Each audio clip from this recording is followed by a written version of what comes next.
Hey, what's up? All good? Let's study about atoms and molecules. Today we are going to study about atoms and molecules. हम atom and molecule के ऊपर चर्चा करें उससे पहले आप लोगों से मैं कुछ बातें करना चाहता हूं। बात यह है कि व्हाट इज मैटर। कोई बता सकता है क्या मेरे को कि मैटर क्या होता है? आई थिंक आप लोगों को भी पता होगा कि मैटर का मतलब होता है कि एनी कोई भी ऐसा सबस्टांस जिसके पास वॉल्यूम हो, जो मास कवर करता हो, जिसके पास मास हो, जो वॉल्यूम कवर करता हो, हम उसे क्या कहते हैं? मैटर कहते हैं। The important question I have that कि आखिरकार मैटर कंपोज कैसे होता है। आखिरकार इस दुनिया में जितने भी मैटर हैं, जितने भी सबस्टांस हैं, जितने भी प्रोडक्ट हैं, जितनी भी चीजें इस दुनिया में दिखाई पड़ रही हैं, आखिरकार वो कंपोज कैसे होती हैं? आखिरकार या वो किसी स्पेशल लॉज को फॉलो करते हैं? क्या कोई भी मैटर अपने बनने के लिए किसी लॉ को फॉलो करता है? आइए समझते हैं। देखिए, बहुत अच्छी बात यह है कि अप्रोक्सीमेटली 600 बीसी में, यानी बहुत समय पहले, ये जो क्वेश्चन है कि मैटर कंपोज किससे हुआ है, ये जो क्वेश्चन है कि क्या मैटर का कंपोजिशन किसी लॉ की वजह से होता है, क्या मैटर जो होते हैं वो अपने कॉम्बिनेशन के लिए किसी स्पेशल तरह के पैटर्न को फॉलो करते हैं, ये तमाम सवालों के क्वेश्चन 600 बीसी से पहले किसी के पास भी नहीं था। लेकिन 600 बीसी के टाइम से अप्रोक्सीमेटली जो पूरी दुनिया के फिलोसफर थे, वो उन सभी के सामने भी यही क्वेश्चन था। क्या? कंपोजिशन ऑफ मैटर कैसे होता है? Which law is being obeyed by the matters to be composed? And what are the patterns of a matter or particles to be composed? इस आंसर को ढूंढते हुए पूरी दुनिया के फिलोसफर्स दो हिस्सों में बट गए थे। एक कैटेगरी बनी थी इंडियन फिलोसफर्स की और एक कैटेगरी बनी थी ग्रीक फिलोसफर्स की। और बात ऐसी है कि पूरी दुनिया में इंडियन फिलोसफर और ग्रीक फिलोसफर, इन दोनों का कंबाइन स्टेटमेंट था कि दुनिया के जितने भी मैटर्स होते हैं, वो मैटर्स जो होते हैं वो 5 डिफरेंट एलिमेंट्स के मिलने से बनते हैं और वो 5 एलिमेंट्स होते हैं पंच तत्व भी कहते हैं इसको हिंदी में। उसे कहा जाता है स्काई, वाटर, फायर, एयर और अर्थ। ये पंच तत्व कहा जाता है अग्नि, जल, वायु, गगन और पृथ्वी। ये 5 ऐसे तत्व हैं जिसको मिला करके कोई भी मैटर का कंपोजिशन होता है। ये बात एक्सपेरिमेंट के द्वारा या किसी एविडेंस के द्वारा नहीं कही गई थी, ये एक मान्यता थी, ये एक फिलॉसफी थी, ये एक तरह का कह सकते हो लोगों की सोच थी ऐसी कि दुनिया के जितने भी मैटर हैं वो 5 एलिमेंट से मिलके बने हैं और वो पांचों एलिमेंट ऐसे ऐसे नाम वाइज किए गए थे। लेकिन इसका कोई एक्सपेरिमेंट नहीं हुआ था। ऐसा नहीं हुआ था कि किसी लैब में जा करके और कोई सबस्टांस है, जैसे कि अगर कोई लकड़ी का टुकड़ा है तो उसको लेकर के एक्सपेरिमेंटली प्रूव किया गया हो कि बताओ भैया कैसे 5 एलिमेंट्स पार्टिसिपेट कर रहे हैं। कोई एक्सपेरिमेंटली इसका एविडेंस नहीं था। इसलिए ये बहुत बड़ा चैलेंज था कि आखिरकार क्या हम लोग, यानी उस समय के जो साइंटिस्ट थे या उस समय के जो फिलोसफर थे, वो जो सोच रहे थे क्या वो सही सोच रहे थे या गलत सोच रहे थे। Eight the same time India के अंदर एक इंडियन फिलोसफर थे जिसका नाम था कन्नाड। ये ऋषि कन्नड़ जो थे, इन्होंने स्टेटमेंट दिया कि कोई भी matter, any matter is a composition of, any matter is a composition of endless particle as well as unseen particle। ऋषि कन्नाड ने क्या कहा कि कोई भी matter is a composition of endless particle as well as unseen particle। और याद रखिएगा प्यारे दोस्तों, एंडलेस पार्टिकल और अनसीन पार्टिकल को ही ऋषि कन्नाड ने एक नाम दिया था जिसका नाम है परमाणु। क्या नाम है? परमाणु। क्या नाम है? परमाणु नाम है। तो डियर स्टूडेंट्स, ये परमाणु क्या होता है आप तो समझ गए। According to Rishi Kanad, at the time of 600 BC, in the answer of composition of matter, laws of matter or pattern of matter, he founded that every matter is a composition of endless particle and unseen particle, that is called Pramanu. Just a second, we are getting so hot, so I need to start a kind of fan just to have a kind of chillingness. Wait just a minute, I'll be back soon.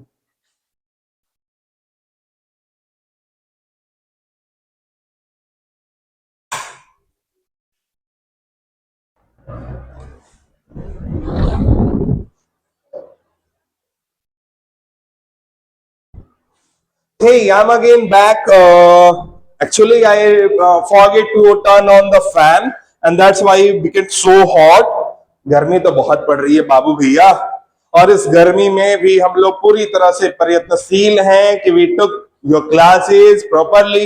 हाँ, ये बात बिल्कुल सही है कि politics और रीलों के चक्कर में क्लासेस थोड़ी डिले हो रही है, बट क्या करें, वी आर मैनेजिंग सो, मतलब बहुत hardly we are doing this work. So I wish कि you all will appreciate our hard work, and I also appreciate.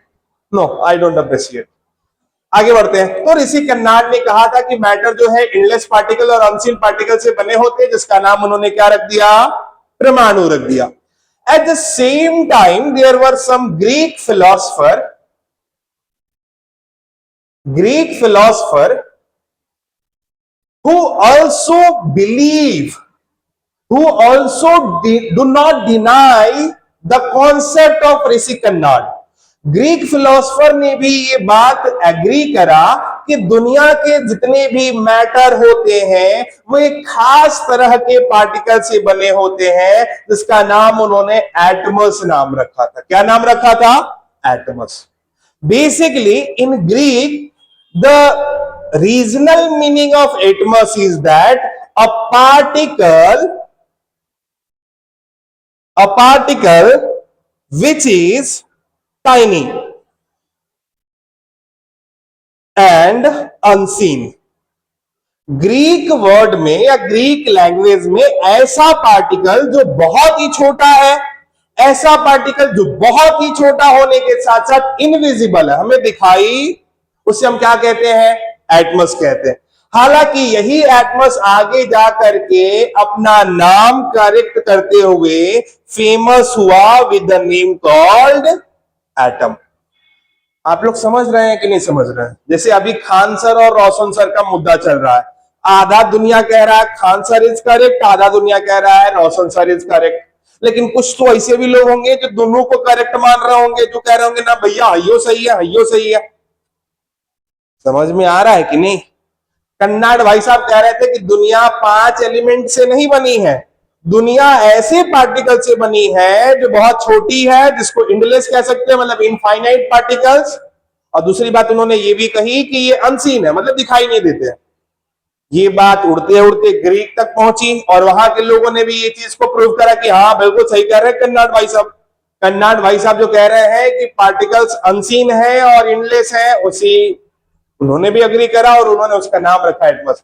अब तुमको पता ही है इंडिया में टैलेंट की बहुत कदर तो होती नहीं है, आज भी नहीं होती है, तो उस समय तो और भी नहीं होती होगी। और कन्नाड भाई साहब संस्कृत पढ़ने वाले आदमी, फिलोसफर आदमी, हिंदी और संस्कृत जानने वाले आदमी, ये कहां से अपनी बातों को विश्व स्तर तक पहुंचा पाते? ग्रीक फिलोसफर बाजी मार गए और आगे बढ़ गए। याद रखिएगा, ऋषि कन्नाड और ग्रीक फिलोसफर ने ये जो बात कही कि any matter is a composition of endless particle and unseen particle, ये बात एविडेंसली या साइंटिफिकली प्रूव नहीं हो पाई। साइंटिफिक एक्सपेरिमेंटली इस बात को प्रूव नहीं करा जा सका, एंड दैट्स वाई इस बात पे दुनिया बहुत यकीनन बात नहीं कर पाई। अगेन कुछ समय के बाद एक साइंटिस्ट नहीं कह सकते हो आप, उन्हें केमिस्ट कह सकते हो, एंटोनियो लेवाइजर नाम था उनका। क्या नाम था? एंटोनियो लेवाइजर। तो एंटोनियो लेवाइजर, मैं इसको शॉर्ट में ए लेवाइजर बोल रहा हूं, एंटोनियो लेवाइजर, शॉर्ट में ए लेवाइजर, या तुम डायरेक्टली लेवाइजर भी बोल सकते हो। ये भाई साहब फ्रांस से आते थे, फ्रांस से, और ये एक दवा की कंपनी यानी केमिस्ट शॉप चलाते थे। और इस वजह से, क्योंकि ये दवा का कारोबार करते थे, इस वजह से ये केमिकल एक्सपेरिमेंट खूब सारे करते थे। इसलिए इन्होंने अपनी लैब में एक एक्सपेरिमेंट करा, और एक्सपेरिमेंट करने के बाद इन्होंने दुनिया का सबसे बड़ा लॉ प्रोड्यूस किया, and that is called law of chemical combination. Law of chemical combination. अब प्यारे बच्चों, ये जो इंपॉर्टेंट फैक्टर है कि लॉ ऑफ केमिकल कॉम्बिनेशन क्या होता है, तो उन्होंने कहा पहला लॉ ऑफ कॉम्बिनेशन में कहा, पहला बात उन्होंने कहा laws of conservation of mass. What does it mean, क्या होता है law of conservation of mass? एक छोटी सी बात समझो, मान के चलो हमने एक प्रोडक्ट लिया जिसका नाम है ए और बी, और ए और बी के बीच में हमने रिएक्शन कराया, तो हमें एक प्रोडक्ट मिला जिसका नाम है सी और बी। मतलब ए और बी को मिलाने पे हमें क्या मिल रहा है, सी और बी। अकॉर्डिंग टू लेवाइजर ये बात कही गई कि अगर हम ए और बी का मास निकालें तो ये मास बराबर होगा mass of C and D. बोलो इस बात को प्रूव कैसे करेंगे आप? How will you prove that? तो इसके लिए लेवाइजर ने एक छोटा सा एक्सपेरिमेंट किया। उन्होंने एक टेस्ट ट्यूब लिया, और टेस्ट ट्यूब के अंदर उन्होंने टिन को डाला। किसको डाला? टिन को डाला। और डाल करके उन्होंने इस टेस्ट ट्यूब को पूरी तरह से सील कर दिया। आई रिपीट कि लेवाइजर ने एक टेस्ट ट्यूब लिया और उसके अंदर एक मटेरियल डाला जिसका नाम है टिन। और इस टिन को जब उसने टेस्ट ट्यूब में डाला था तो उसका मास उन्होंने पता लगा लिया था कि भैया इसका मास कितना है। अब आप अपनी मर्जी से कितना भी मास ले सकते हैं, मैं अपनी मर्जी से ले लेता हूं 100 ग्राम। कितना ग्राम? 100 ग्राम। स्वाभाविक सी बात है कि स्किन के अंदर ऑक्सीजन मतलब एयर के मॉलिक्यूल्स भी प्रेजेंट होंगे, हाँ या ना? अब उन्होंने क्या करना शुरू किया, इस टिन मॉलिक्यूल को गर्म करना शुरू किया। खूब देर तक गर्म किया, घंटों तक गर्म करते रहे। अच्छा, घंटों तक गर्म करने के बाद हुआ क्या कि ये टिन जो है गर्म हो करके टिन ऑक्साइड बनने लगा। क्या बनने लगा? टिन ऑक्साइड बनने लगा, हाँ या ना? जब टिन ऑक्साइड बना तो उन्होंने इसका भी वेट पता लगाने की कोशिश करी, और जब उन्होंने इसका पता लगाया तो उन्हें मालूम चला कि टिन और एयर का जो मास था वो मास सेम है टिन और ऑक्साइड का। मेरी बात समझ में आ रही है कि नहीं आ रही?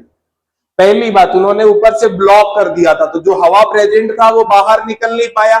गर्म होने पर जो चीजें इवापोरेट होके बाहर निकलना चाह रही थी वो निकली नहीं, और एक नया प्रोडक्ट बना दी जिसका नाम है टिन ऑक्साइड। और टिन ऑक्साइड का वजन जो है वो बराबर था किसके? टिन और ऑक्सीजन के, जो कि टेस्ट ट्यूब में प्रेजेंट थे।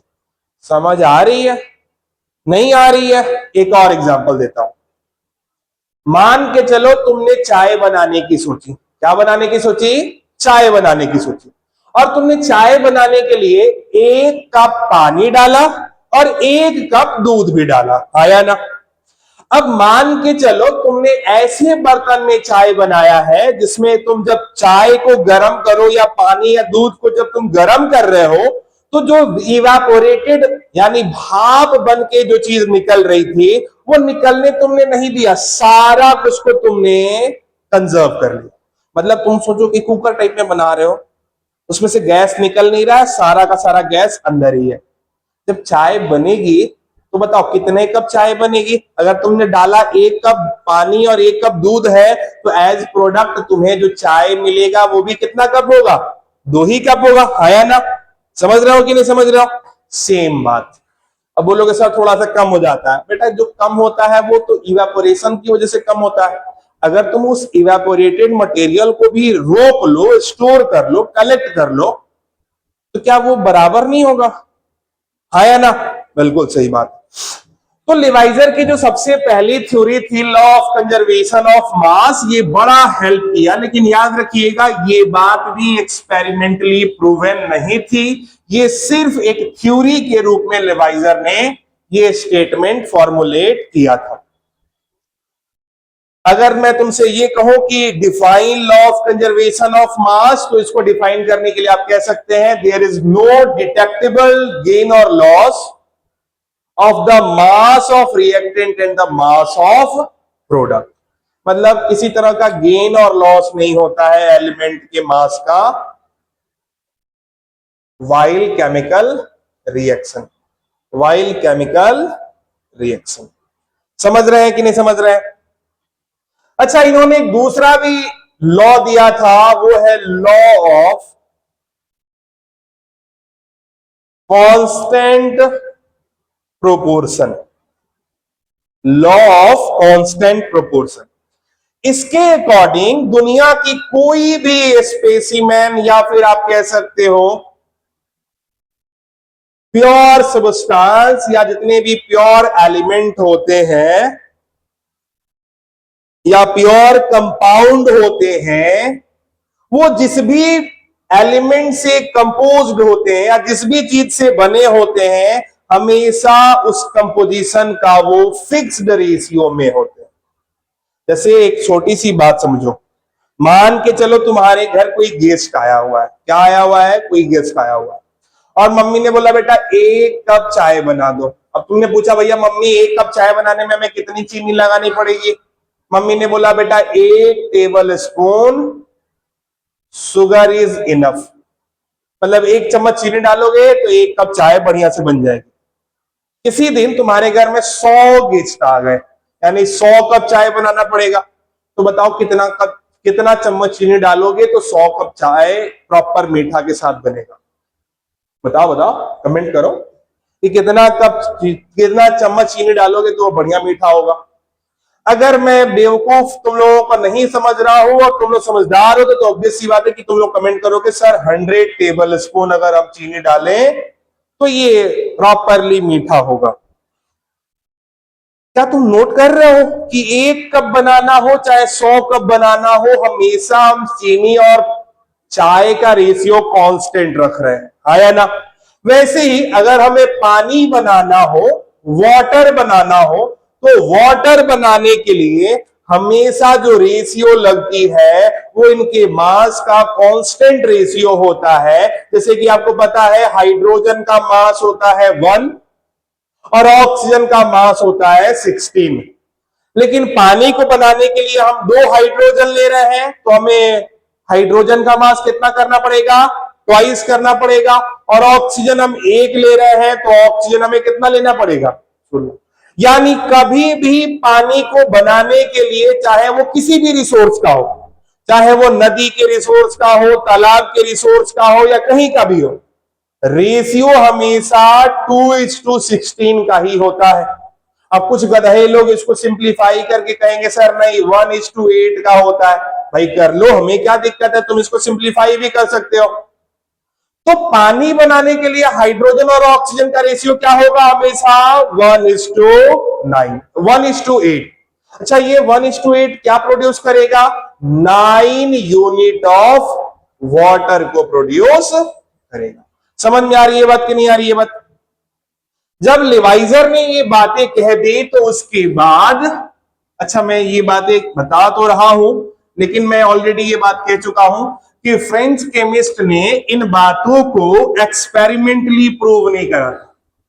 मतलब मैं तो यहां समझा दे रहा हूं कि पानी है, ऑक्सीजन है, हाइड्रोजन है, मैंने टीम का भी बता दिया, लेकिन लेवाइजर ने इसको एक्सपेरिमेंट करके नहीं प्रूव किया था, उन्होंने थ्योरेटिकली बताया था और मैंने भी थ्योरेटिकली तुम्हें समझा दिया। समझ आ रही है बात कि नहीं आ रही बात? अच्छा, मजे की बात जो है वो ये है कि इसके बाद एक अंग्रेज यानी ब्रिटिश टीचर थे, ये कोई साइंटिस्ट नहीं थे, टीचर थे हमारी तरह, मतलब अपनी तरह कह के मैं अपनी बेइज्जती नहीं करूंगा, मतलब एक टीचर थे, समझ लो। अच्छा, अंग्रेजी सब्जेक्ट के टीचर थे, इंग्लिश मतलब ये ब्रिटिश कह सकते हो आप, अंग्रेजी कहने का मतलब हो गया ब्रिटिश। एक ब्रिटिश टीचर थे जिनका नाम था जॉन डाल्टन। क्या नाम था? John Dalton. इन जॉन डाल्टन ने क्या किया, लॉ ऑफ केमिकल कॉम्बिनेशन को, लॉ ऑफ केमिकल कॉम्बिनेशन को उन्होंने एक्सपेरिमेंटली प्रूव करा, एक्सपेरिमेंटली प्रूव करा, और एक्सपेरिमेंटली प्रूव करने के बाद उन्होंने ये चीज कह दिया कि दुनिया के अंदर जो भी मैटर है वो किससे बने हैं, टाइनी पार्टिकल से बने हैं, अनसीन पार्टिकल से बने हुए हैं, इंडलेस पार्टिकल से बने हुए हैं, और जिसका नाम उन्होंने क्या बताया, एटम बताया। समझ में आ रही है बात कि नहीं आ रही बात? आज के लिए इतना ही, संडे है, बहुत ज्यादा नहीं पढ़ना है, क्योंकि obvious सी बात है मैं बहुत ज्यादा पढ़ाई के खिलाफ रहता हूं। कम पढ़ो, अच्छे से पढ़ो, मस्ती करो। अगले क्लास में हम लोग बताएंगे कि डाल्टन ने क्या एक्सपेरिमेंट करा, कैसे करा, और उन्होंने क्या क्या पोस्टुलेट कंपोज किए। हाँ या ना, कोई दिक्कत? तब तक के लिए खुश रहो, मुस्कुराते रहो और खूब इंजॉय करो, ठीक है? मिलते हैं कल, तब तक के लिए गुड नाइट।